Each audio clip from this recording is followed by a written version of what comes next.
علیکم ورحمۃ اللہ وبرکاتہ۔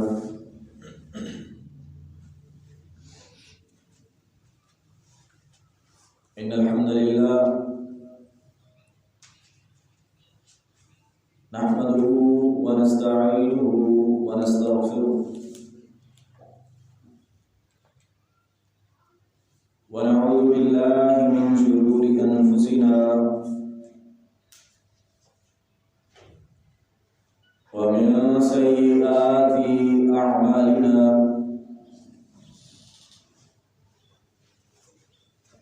من يهده الله فلا مضل له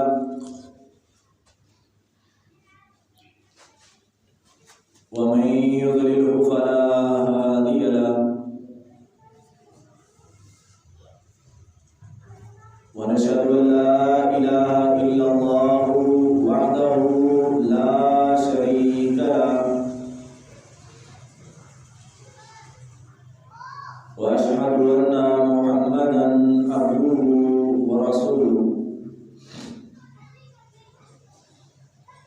اللهم صل على محمد وعلى آل محمد كما صليت على إبراهيم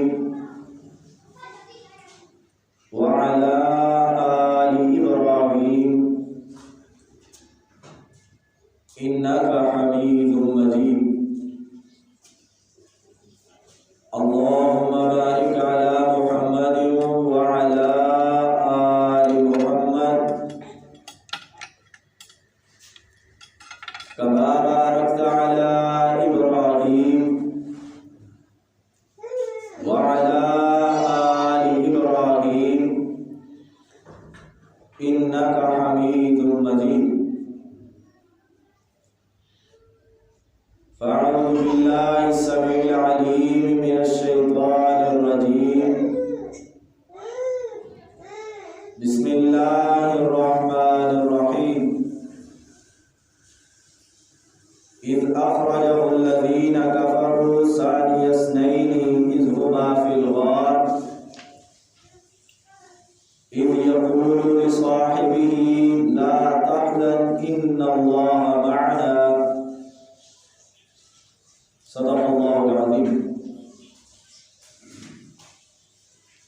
ہر قسم کی حمد و ثنا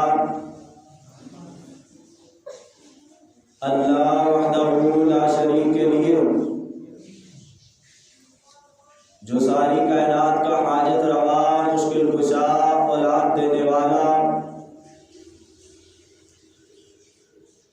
عزت و ذلت کا مالک، نفع اور نقصان کا مالک، بگڑیاں بنانے والا، ڈبیوں کو اتارنے والا، ایک اللہ وحدہ لا شریک کے لیے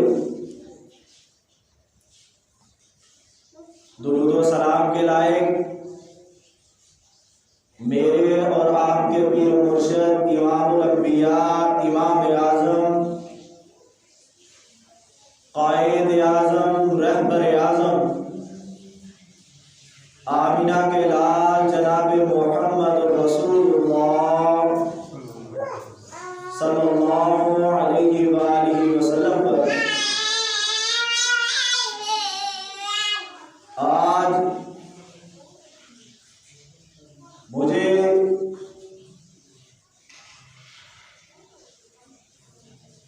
اس موضوع پر لب کشائی کرنے کا موقع ملا ہے کہ میں اس دوست کی بات کروں، اس یار کی بات کروں کہ جو ہر محاذ کے اوپر، جو ہر مقام کے اوپر اللہ کے نبی صلی اللہ علیہ وآلہ وسلم کے ساتھ کھڑے رہے، چاہے کوئی بھی میدان ہو، چاہے کوئی بھی مقام ہو، تو وہ آقائے دو جہاں کے ساتھ کھڑے رہے،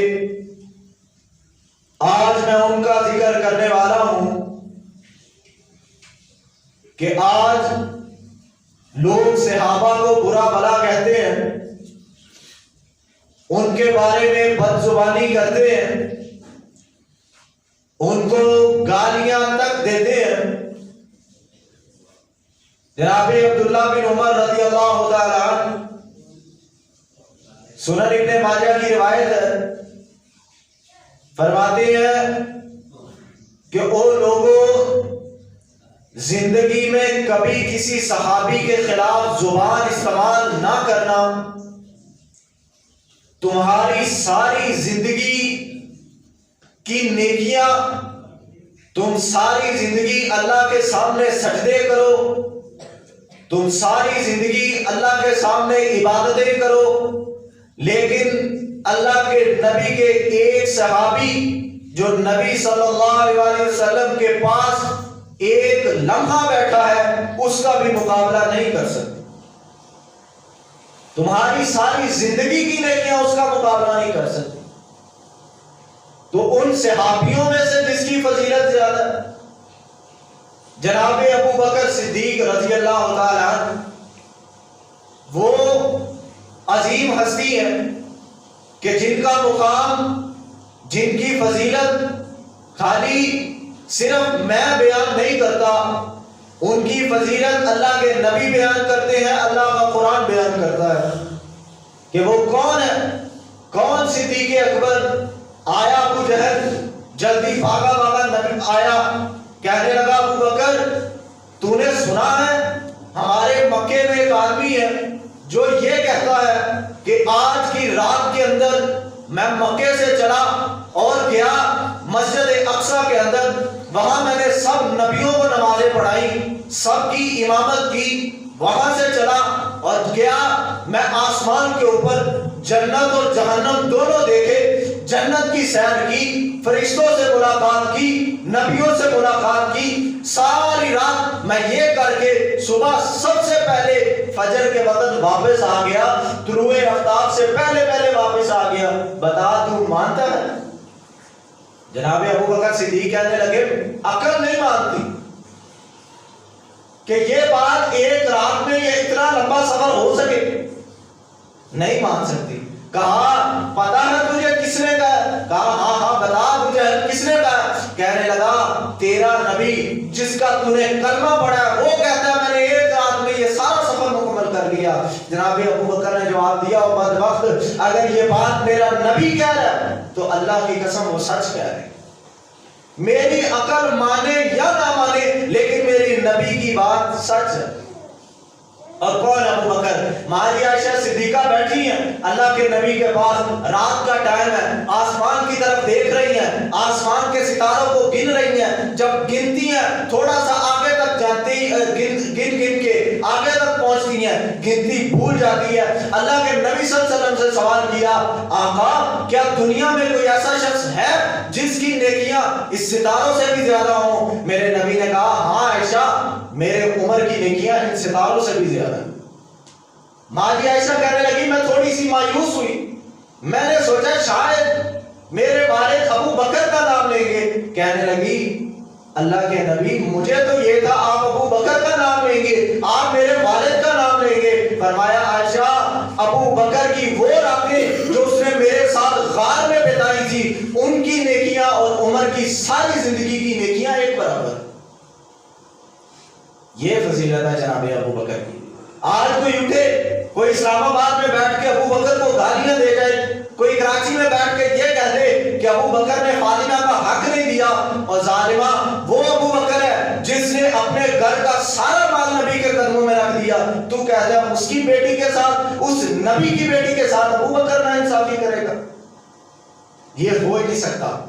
اور لوگ کہتے ہیں کہ یہ ان کو برا نہ کہو، یہ صحابہ کو گالی نہ دے پھر بھی ان کو برا نہ کہو۔ میں تو ان لوگوں پہ حیران ہوں جو یہ کہہ دیتے ہیں جی ان کے پیچھے نمازیں بھی پڑھی جاؤ، ان کے پیچھے سب کچھ ہو جاتا ہے، ان کو بیٹی کا رشتہ بھی دے دو۔ وہ صحابہ کو گالی دے، امیر معاویہ کو گالی دے، جناب ابو بکر کو گالی دے، پھر بھی ہم ان کی پیچھے نمازیں پڑھیں، ان کو بیٹیوں کا رشتہ دیں۔ اور جا میرے قائد نے آج سے کئی سال پہلے علامہ ظہیر نے کہا تھا، اور تم کہتے ہو ان کی امامت، میں ان کے ایمان کو ماننے کے لیے تیار نہیں، ان کی امامت کو کیسے مانوں؟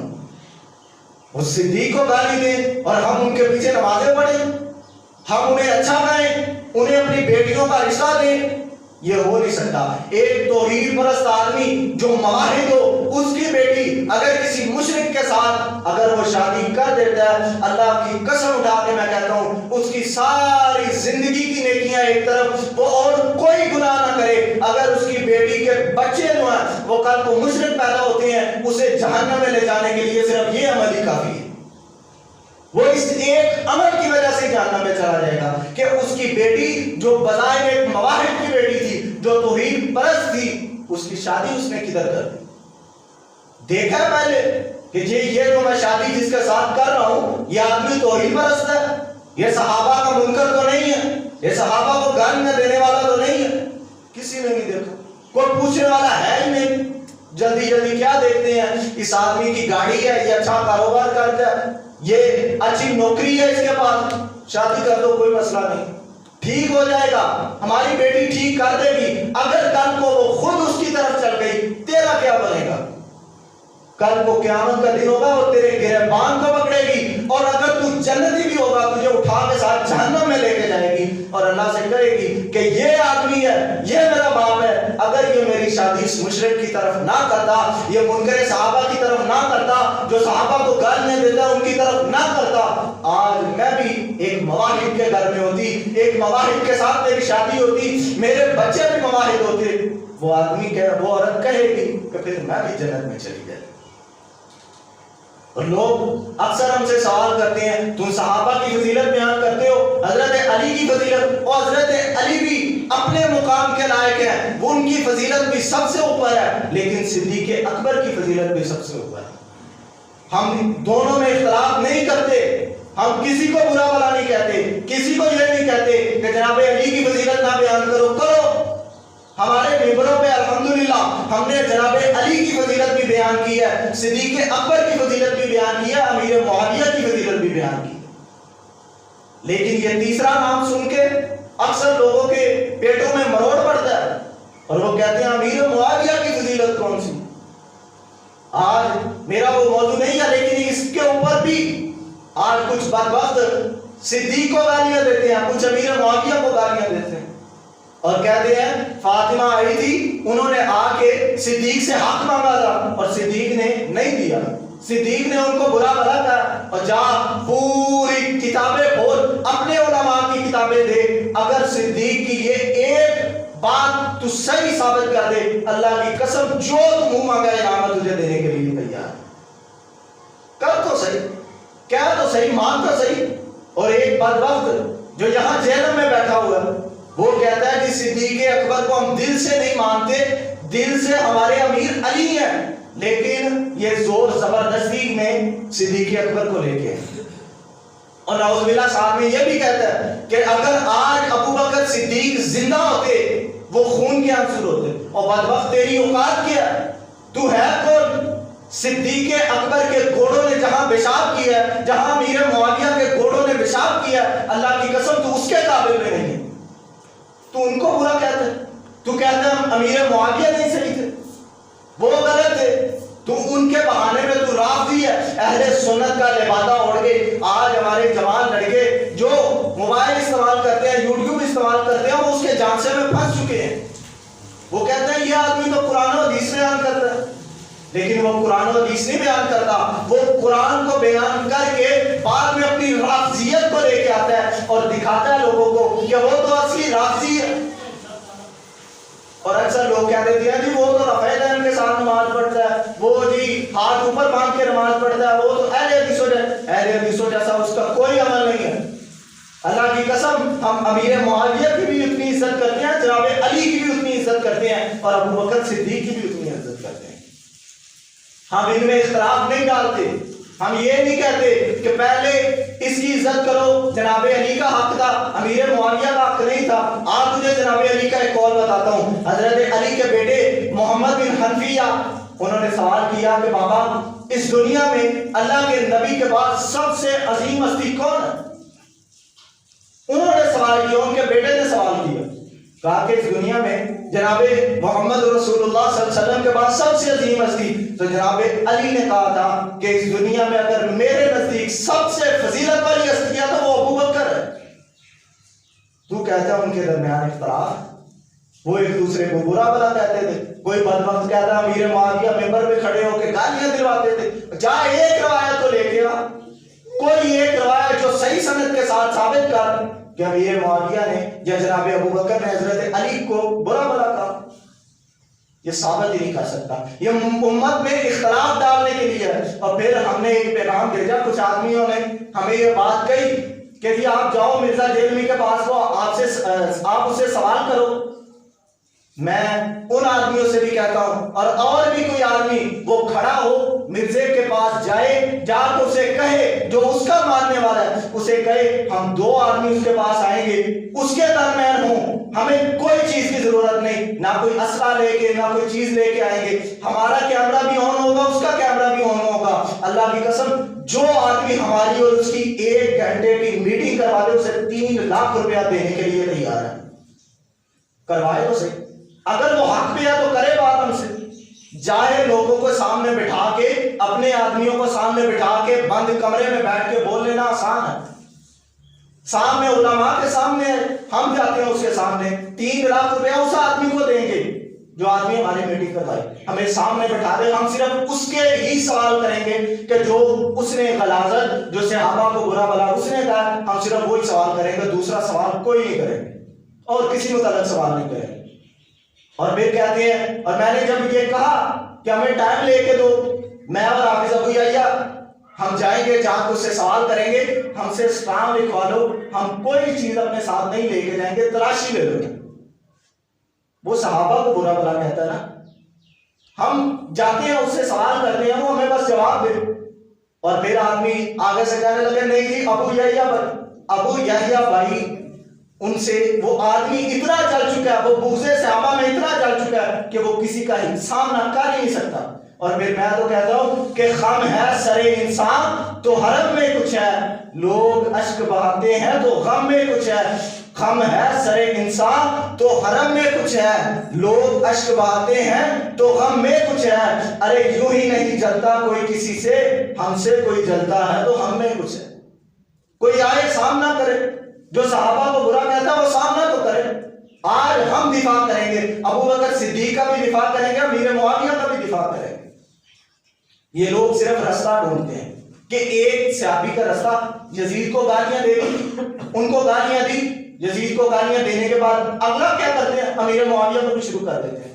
اور بدبخت تو صحابی کو تو گالیاں چھوڑ دے، تیرا معاملہ ٹھیک ہے، تم نے یزید کو گالیاں دی، وہ تیرا معاملہ، اللہ تجھ سے سوال کرے گا. اگر تو وہ حق پہ ہے تو اللہ تجھ سے سوال کرے گا، اگر وہ ناحق ہے تو ہم سے سوال ہونے نہیں لگا کہ تمہارے دور میں نہ ہمارے دور میں یزید آیا نہ کوئی اور آدمی آیا، ہم سے اس کے بارے میں سوال نہیں ہوگا. لیکن ہم سے یہ سوال ہوگا کہ ساری امت یہ بیٹھی ہوئی تھی، یہ ساری امت ایک پلیٹ فارم پہ نہیں آ سکی جب ایک رافضی جو اہل سنت کا لبادہ اوڑھ کے اور جہنم میں بیٹھ کے صحابہ کو گالیاں دے، صحابہ کو برا بلا کہے، نبی صلی اللہ علیہ وسلم کی گستاخیاں کرے. اور ہم لوگ کیا کرتے ہیں، ہم پھر بھی آپس میں اختلاف لیے بیٹھے ہیں اور کہتے ہیں نہیں جی کوئی بات نہیں، خود ہی اللہ اس سے پوچھے گا. اللہ تم لوگوں سے بھی سوال کرے گا، تم سے بھی پوچھے گا. تمہارے ممبروں کے وارث کون ہیں؟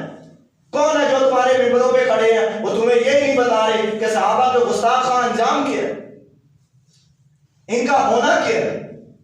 اس لیے میرے بھائیوں، ایسے فتنوں سے، ایسے جو لوگ ہیں جو صحابہ کو برا کہیں، جو حدیث کو برا کہیں، حدیث کا انکار کریں، اور جو اماموں کو برا کہیں، اولیاء کو برا کہیں، ایسے لوگوں کے پیچھے نہ نماز ہوتی ہے اور نہ ان کے ایمان کے اوپر اعتبار کیا جا سکتا ہے. ان کا اپنا ایمان ہی کوئی، ان کے ایمان کا اپنا شک ہے. وہ مصلی پہ بھی کھڑے ہو جاتے ہیں، ساری شکلیں اس کی جس جیسی بھی ہوں، اس نے داڑھی سنت کے مطابق رکھی ہو، اس کی شلوار ٹخنوں سے اوپر ہو، وہ چاہے مصلی پہ کھڑا ہو، جمعے پڑھائے، نمازیں پڑھائے، دین کی دعوت دے، لیکن اگر وہ کسی ایک صحابی جناب ابو بکر سے لے کے آخری صحابی تک کسی ایک صحابی کا بھی گستاخ ہے، اس کے پیچھے نہ نماز ہو سکتی ہے نہ اس کا ایمان مانا جانے کے لیے تیار ہے. یوٹیوب تے فیس بک تے بھیجنا بھی چھڈیا جائے. اور ہاں آج کل وہ بدبخت اتنا عام ہے کہ اس کی ملین حساب سے لوگ اسے سنتے ہیں. مسجدوں کے امام جو ہیں وہ کہتے ہیں جی ہم کیا کریں, کیا کیا جا سکتا ہے. لوگ سنتے, ان لوگوں کو بتاؤ, ہمارا کام ہے ہم بتائیں ان لوگوں کو کہ وہ اتنا بدبخت ہے. یہاں تک وہ کہتا ہے کہ اگر اللہ کے نبی صلی اللہ علیہ وسلم آخری نبی, اگر مرزائی جو ہے وہ ہمیں کافر کہنا چھوڑ دیں تو ہم بھی انہیں کافر کہنا چھوڑ دیں.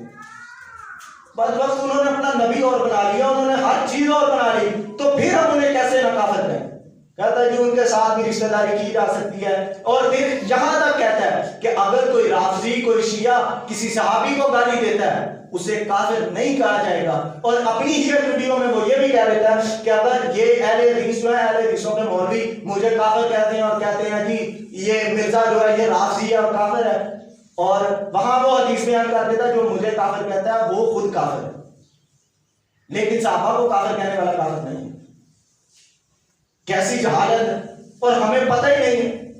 ہم آنکھیں بند کی ہیں ہم نے, ہم اپنے اختلافات میں, اپنی لڑائی جھگڑوں میں, اور یہ سوچ رہے ہیں جی رفع یدین کریں گے کہ نماز ہوگی کہ نہیں ہوگی, رفع یدین کے بغیر ہوگی کہ نہیں, آمین بلند آواز سے کہیں گے ہوگی. یہ دنیا دوسرے فطروں میں جو پڑ گئی ہے ان کو تب وہ تو بچاؤ. آج ہر آدمی نے موبائل رکھا ہے, ہر آدمی نے ٹچ موبائل رکھا ہے, اور ہر اس کے فطرے میں مبتلا ہے. اکثریت ہمارے نوجوانوں کی اس کے فطرے میں مبتلا ہے. آج ہم انہی نوجوانوں کو کہتے ہیں جو اس کا بڑا قابل ہے, بڑا ماننے والا ہے, وہ جائے اور مرزے سے کہے کہ 1 گھنٹے کی ہمارے ساتھ میٹنگ کر, صرف 1 گھنٹہ ہم تیرے پاس بیٹھیں گے, ہم سے اسٹامپ لکھوا لے, ہم 3 لاکھ روپیہ اس آدمی کو دے دیں گے جو ہماری میٹنگ فکس کروائے گا. ہم مانے تو صحیح, علماء کے سامنے آئے تو صحیح. اپنے ایک بند کمرے میں بیٹھ کے صحابہ پہ بھونک لینا بڑا آسان ہے. کوئی اٹھتا وہ کراچی میں بیٹھ کے صحابہ پہ بھونکتا ہے, کوئی اٹھتا وہ اسلام آباد پہ بیٹھ کے بھونکتا ہے. تمہارے بھونکنے سے صحابہ کو کوئی فرق نہیں پڑنے والا. بڑے کتے آئے اور انہوں نے آ کے صحابہ پہ بھونکا, یا تم پہلے نہیں ہو, تم سے پہلے مسلمہ کذاب تمہارا آباء و اجداد وہ بھی صحابہ پہ بھونکتے تھے. جناب ابو بکر نے اس کا بھی خاتمہ کیا. اور کون ابو بکر کہ جسے اللہ کے نبی جو سب سے پہلے مسلمان ہوا وہ ابو بکر. کون ابو بکر جو سب سے پہلے کلمہ جس نے پڑھا وہ ابو بکر. کون ابو بکر؟ آج تجھے میں بتاتا ہوں کہ ابو بکر کی فضیلت کیا ہے. جس کے گھر میں چل کے خود نبی جائے وہ ابو بکر. اور کون ابو بکر جو نبی کے ساتھ غار میں جائے وہ ابو بکر. غار میں سب سے پہلے داخل ہو وہ ابو بکر. وہ ابو بکر جو اپنے پاؤں کے ایڑی کے اوپر سانپ کو ڈسوائے وہ ابو بکر. اپنے آنسو, اس کے آنسو نبی کے چہرے پہ پڑے وہ ابو بکر. اور کون ابو بکر؟ تو کہتا ہے ابو بکر کی شان نہیں ہے, آج تجھے میں بتاتا ہوں وہ ابو بکر کہ جسے نبی کہے کہ اگر دنیا میں میرا خلیل ہوتا تو وہ ابو بکر ہوتا. کون ابو بکر؟ جو نبی کے جانے کے بعد مسلمانوں کے ایمان کو سنبھالے وہ ابو بکر. نبی کے جانے کے بعد زکات کے منکرین کا خاتمہ کرے وہ ابو بکر. مسلمہ کذاب کا خاتمہ کرے وہ ابو بکر. جس کی بیٹی کی گود میں نبی اپنا سر رکھ کے اس دنیا سے چلے جائیں وہ ابو بکر. جو مسلمانوں کا پہلا خلیفہ بنے وہ ابو بکر. اور جسے جنت کے 8 دروازے اپنی طرف بلائے وہ ابو بکر. کس کی فضیلت بیان کرتے ہو؟ کون ہے ابو بکر؟ تم لوگ کہتے ہو جی اکثر ہمارے نعرہ لگاتے ہیں جی دماغ مسجد کے اندر علی کا پہلا نمبر کیسے ہو سکتا ہے؟ میرے نبی بارے ہرا کے اوپر کھڑے تھے, ہرا کی چوٹی ہلنے لگ پڑی, فرمایا اوہ ہرا رک جا, تیرے اوپر نبی کھڑا اور صدیق کھڑا. دوسرا نمبر تب بھی صدیق کا ہے. میرے نبی مر کے 4 پائی پہ پڑے ہیں, آخری ٹائم ہے. صحابہ سے پوچھا نماز پڑھ لی, کہا اللہ کے نبی نہیں پڑھی, آپ کا انتظار کر رہے ہیں. کہا مرو ابا بکر فلیصلی بالناس, جاؤ ابو بکر کو کہو نماز پڑھائے. باجی عائشہ پاس کھڑی ہے, کہا اللہ کے نبی میرے باپ میں اتنی ہمت نہیں ہے کہ وہ آپ کی موجودگی میں مصلی پہ کھڑا ہو سکے. کہا عائشہ جاؤ, ایک صحابی جائے اور جا کے ابو بکر کو کہے نماز پڑھائے. پھر کہہ دیا حفصہ اللہ کے نبی صلی اللہ علیہ وسلم سے کہہ دیں کہ عمر کو کہتے نماز پڑھا دیں, وہ جذبے والے آدمی ہیں, سخت دل آدمی ہیں, ان سے پہلے نماز پڑھا ہے. فرمایا نہیں, مرو ابا بکر فلیصلی بالناس, ابو بکر کو کہو نماز پڑھائے. میرے نبی تب یہ کہہ رہے تھے, زبان حال سے یہ بیان کر رہے تھے. اور لوگوں اگر نبی کے بعد کوئی مصلی کا وارث ہو سکتا ہے تو وہ صرف ابو بکر ہے. اور نبی کی موجودگی میں 17 نمازیں جس نے نبی کے مصلی پہ پڑھائی وہ ابو بکر ہے. اور کون ابو بکر؟ ابو بکر کی موجودگی میں نہ ابو بکر سے آگے کوئی ہے نہ ابو بکر کے برابر کوئی ہے. جو امام کھڑا ہوتا ہے اس کے برابر بھی کوئی نہیں ہوتا, اس کے آگے بھی کوئی نہیں ہوتا. میرے نبی نے اس دنیا میں یہ ثابت کر دیا کہ ابو بکر کے علاوہ مسلمانوں کا کوئی امیر کوئی خلیفہ نہیں بن سکتا جب تک ابو بکر موجود ہے. اور آج لوگ کہیں کہ علی کی فضیلت ہم بھی بیان کرتے ہیں. ہمارے نزدیک وہ بڑے صحابیوں میں ان کا شمار ہوتا ہے, عشرہ مبشرہ میں سے ہیں, اور یہ کہہ دیتے ہیں جی نہیں وہ ہم امیر معاویہ کو نہیں مانتے, ہم ابو بکر کو نہیں مانتے, ابو بکر نے پہلے خلیفہ بنے, وہ بنو امیہ میں سے تھے. کہتے جی بنو امیہ کی فضیلت بہت کم ہے, بنو امیہ جو, حالانکہ آپ میں سے میں سوال کرتا ہوں, آپ کی 4 بیٹیاں ہیں, 3 بیٹیاں بنو امیہ کی طرف ہیں, 1 بیٹی حضرت علی کی طرف, 1 بیٹی کی شادی حضرت علی کی طرف ہوئی, زیادہ فضیلت کس کی ہوئی؟ جس کو 3 بیٹیاں دیتے ہیں اس کی قدر زیادہ ہوتی ہے. پھر بھی لوگ کہتے ہیں جی نہیں امیر معاویہ نے کیا کیا. انشاءاللہ اگلے جمعے یا اس سے بعد میں ضرور حضرت امیر معاویہ کی فضیلت بھی بیان کی جائے گی, لیکن آج یہ آخری اور چھوٹی سی گزارش ہے کہ ان فتنوں سے بچیں. یہ عام لوگوں کو پرکھنے والے نہیں ہیں. وہ کہہ دیتے ہیں جی میں قرآن پڑھ رہا ہوں, یہ دیکھو قرآن میں یہ لکھا, لیکن اسے جو سامنے بیٹھا ہے وہ سوچتا واقعی یہ تو قرآن میں کی آیت پڑھ رہا ہے.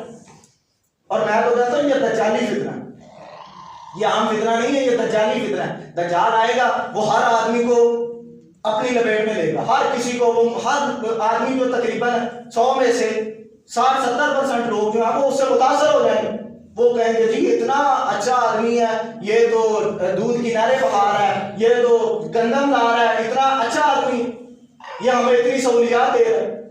وہ بھی ایسے ہی مسلمانوں کے ایمان کو خراب کرے گا, اور یہ بھی ایسے ہی ایمان کو خراب کر رہا ہے. جو نہیں جانتے ان سے بڑا کہتا ہے جی میں پھکی دے رہا ہوں, میں تمام فرقے جو ہیں میں سب کو ختم کرنے والا ہوں, میں کہتا ہوں اس کو مانو اور یہ مانو, اور اس کا اپنا استاد جو ہے وہ خود ایک رافضی اور نیم رافضی, اور خود وہ رافضی ہے. رافضیت کا لبادہ ہم نے خود اس کی ویڈیو چلائی تھی کہ وہ ہاتھ چھوڑ کے نماز پڑھ رہا ہے, اس کے نزدیک سب جائز ہے, ہر چیز کو ختم کرنے آیا, اور وہ اسلام کو ختم کرنے کے لیے سے آیا. اور اللہ کے فضل سے اسلام قیامت تک قائم رہے گا. اور میرے نبی نے کہا تھا کہ جب تک اس دنیا میں آخری شخص جو اللہ کو مانتا ہوگا, توحید کو مانتا ہوگا, اور اللہ کو اپنا مشکل کشا مانتا ہوگا, قیامت قائم نہیں ہوگی. اور ان بدبخت رافضی جو ہے ان سے پناہ مانگیے اور دعا کیجیے کہ اللہ ان جیسے فتنوں سے ہمیں محفوظ رکھے, اور صحابہ کی عظمت بیان کرنے کی اور ان کی عظمت کو دل و جان سے تسلیم کرنے کی توفیق عطا فرمائے.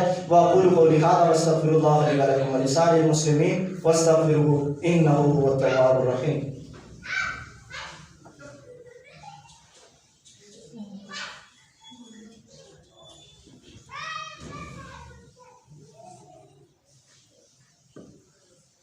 إِنَّ الْحَمْدَ لِلَّهِ نَحْمَدُهُ وَنَسْتَعِينُهُ وَنَسْتَغْفِرُهُ ونعوذ بالله من شرور أنفسنا ومن سيئات أعمالنا من يهده الله فلا مضل له ومن يضلل فلا هادي له ونشهد أن لا إله إلا الله وحده لا شريك له وأشهد أن محمدا عبده ورسوله. اللهم صل على محمد وعلى آل محمد كما صليت على إبراهيم وعلى آل إبراهيم إنك حميد مجيد. اللهم بارك على محمد وعلى آل محمد كما باركت على إبراهيم وعلى آل إبراهيم إنك حميد مجيد. ایک بار ایک آدمی آیا, آ کے حضرت علی سے کچھ بات کی, تو حضرت علی اسے کہنے لگے کہ وہ آدمی جو صدیق, حضرت ابو بکر صدیق اور عمر فاروق ان کے لیے بغض رکھتا ہے, ان کو برا بھلا کہتا ہے, علی کی محبت وہ نہیں کر سکتا. اس کے دل میں یہ 2 چیزیں اکٹھی ہو ہی نہیں سکتی, جو صدیق کو برا کہے اور حضرت علی کو اچھا کہے, یا جو حضرت علی کو برا کہے صدیق کو برا کہے. یہ آدمی دونوں مسلمان نہیں ہے, یہ دونوں کا ایمان کے ساتھ کوئی تعلق نہیں ہے. مسلمان ہوا ہے, ایمان والا ہوا ہے جو صدیق کی بھی عزت کرے, فاروق کی بھی عزت کرے, جناب عثمان کی بھی عزت کرے, اور حضرت علی کی بھی عزت کرے, جو سب کو صحابی مانے, سب کی تعریف بیان کرے. یہ نہیں کہ جناب علی کی تعریفوں پہ پل باندھ دیے اسٹیجوں پہ, جناب حسین کی تعریفوں پہ پل باندھ دیے, لیکن حسن کی تعریف بیان نہ کی اور امیر معاویہ کی تعریف بیان نہ کی. اور کہتے ہیں حسن کی تعریف اس لیے بیان نہیں کرتے, اس نے امیر معاویہ کے ہاتھ پہ بیعت کر دی. اگر امیر معاویہ اتنے ہی برے تھے تو جناب حسن وہ کبھی ان کے ہاتھ پہ بیعت نہ کرتے, وہ کبھی نہ بیعت کرتے. اس لیے ان جو جاہل لوگ ہیں ان سے بچیں، ان کا مسلمانوں کے ساتھ، ایمان والوں کے ساتھ کوئی تعلق نہیں ہے، اور نہ یہ پڑھے ہیں۔ حتیٰ کہ اس جیل میں بدبخت کو ہم نے اتنا چیلنج کیا کہ ایک رکوع، باقی سوال ٹھیک ہے تو نہ مان، لیکن ہمارے سامنے بیٹھ کے قرآن کا صرف ایک رکوع اوپر سے دیکھ کے پڑھ دے، تجھے 1,00,000 روپے انعام دیں گے۔ ایک رکوع صرف پڑھ دے اوپر سے دیکھ کے، ہمیں پتا وہ نہیں پڑھ سکتا۔ اگر وہ پڑھ سکتا ہوتا اب تک بڑا مان چکا ہوتا ہمارے چیلنج، لیکن وہ نہیں مان سکتا، اور اسے مباہلے کا چیلنج کیا کہ مباہلہ کر لے۔ مناظرے کا ٹھیک ہے، وہ کہتا ہے جی مناظروں کا حل نہیں نکلتا، مباہلہ کر لے۔ اور مباہلہ اسے کہتے ہیں، ہر آدمی مباہلے کو نہیں جانتا۔ مباہلہ اسے کہتے ہیں کہ ایک طرف ایک آدمی ہے، وہ اپنے بیٹے اور بیٹیاں لے کے آتا ہے۔ قرآن مجید میں اللہ تعالیٰ نے مباہلے کا ذکر کیا کہ لاؤ تم اپنے بیٹے لے آؤ، اپنی بیٹیاں لے آؤ، اپنی بیویاں لے آؤ، سب کو اکٹھا کر لو۔ اس طرف ہم لے کے آ جاتے ہیں، ہم دونوں فریق بیٹھ جاتے ہیں اور اللہ سے دعا کرتے ہیں کہ اللہ ہم دونوں میں سے جو بھی جھوٹا ہے اس کے اوپر اپنا غضب نازل کر۔ ہم نے یہاں تک اسے چیلنج کر دیا تھا کہ تو علامہ شامل ہے میں یہاں تک کہا تھا تو میں اپنے بچے لے کے آتا ہوں، اپنی بیوی لے کے آتا ہوں، تو بھی لے آ۔ ایک میدان میں بیٹھ جاتے ہیں، اللہ سے دعا کر دیتے ہیں، پتہ چل جائے گا کون جھوٹا کون ہے۔ وہ یہاں تک یہ بھی نہیں مان سکتا، اگر سچا تو ایک کمرے سے باہر نکل کے مانے تو صحیح۔ اس لیے سب بھائیوں سے گزارش ہے کہ کم از کم جو موبائل یوز کرتے ہیں وہ ایسے فتنوں سے بچیں۔ اگر کوئی چیز ہو جو آپ کو شک میں ڈال رہی ہے، آپ اپنی مسجد کے کسی بھی عالم کے پاس جا کے سوال کر سکتے ہیں، اسے پوچھ سکتے ہیں کہ یہ آدمی یہ بات کر رہا ہے، قرآن و حدیث میں اس کی کیا دلیل ہے، یہ آپ پوچھا کریں، اور علماء سے مسائل جو ہیں اس کے بارے میں پوچھا کریں تاکہ آپ کی اور آپ کے گھر والوں کی اور سب کی اصلاح ہو سکے۔ اللہ سے دعا اللہ ہمیں اسی پر زندہ رکھے اور اسی پر موت دے۔ وَأَقُولُ قَوْلِي هَٰذَا وَأَسْتَغْفِرُ اللَّهَ لِي وَلَكُمْ وَلِسَائِرِ الْمُسْلِمِينَ وَاسْتَغْفِرُوهُ۔